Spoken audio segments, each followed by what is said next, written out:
Going to turn our attention to the international papers. Elena's with us here on set. You're starting off with Italy. Big day of crazy rumours, really, wasn't it, in the Italian press? What are they saying today?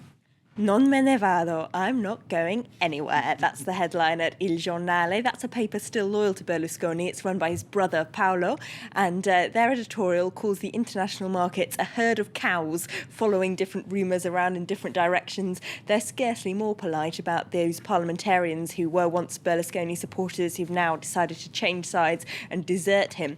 They say they're letting Italy's interests drop by the wayside for their own personal advantage.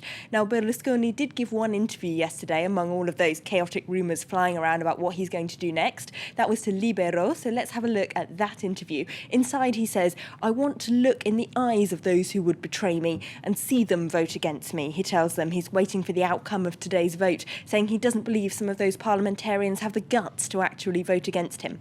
And it seems as though a lot of the Italian press now kind of saying that they do want him to go. Yes, left-wing La Repubblica, of course, has been gunning for him to go for ages, but now their editorial is quite interesting. The headline is, "The Prime Minister is in the bunker, but the work still comes second." They say yesterday, instead of negotiating to sort out Italy's financial problems, he spent part of the day having dinner with his family, and part of it updating his Facebook status. We can even have a look at his Facebook page. He put a status update yesterday saying, "The rumours of my resignation are groundless." So you can have a look at that. If we have a look at their cartoon, they've got one figure there saying to the other, well, the country has decided what is more important, saving Italy or saving the Prime Minister.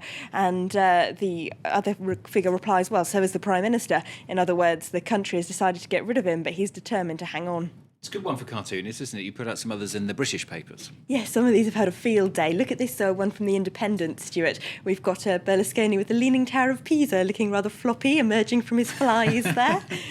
No comment? Yeah, no, if we have a look at The Telegraph as well, they're on a similar theme. They've got Berlusconi with his trousers round his ankles in The Telegraph saying, "Crisis? What crisis? This happens all the time." I do like the cartoons. OK, completely different story now. International Atomic Energy Agency, due to release that report that we've been talking about today on Iran's nuclear ambitions. Most of it's already been leaked, though, hasn't it? Yeah, the Washington Post got to this first, so they've got all the details. They say Iran does now have the nuclear capability to build a warhead small enough to put it on a ballistic missile. Now, that sounds terrifying, but the paper says just because they've got it, that doesn't necessarily mean they plan to use it. They're mostly using it as a kind of part of a game of international brinkmanship against Israel. And the Israeli papers are a little concerned that Netanyahu may not have quite as much international support if he were to decide he wants to take military action. Sarkozy calls Netanyahu a liar. That's a headline today in the Israeli website Ynet News. Now, this comes from a recording that apparently was overheard, a conversation between Sarkozy and Obama at the G20, in which Sarkozy said to Obama that he couldn't stand Netanyahu, and the American president replied, "Well, you think he's getting on your nerves. I have to talk to him every day." So apparently journalists there agreed not to reveal this conversation, but it's been leaked now.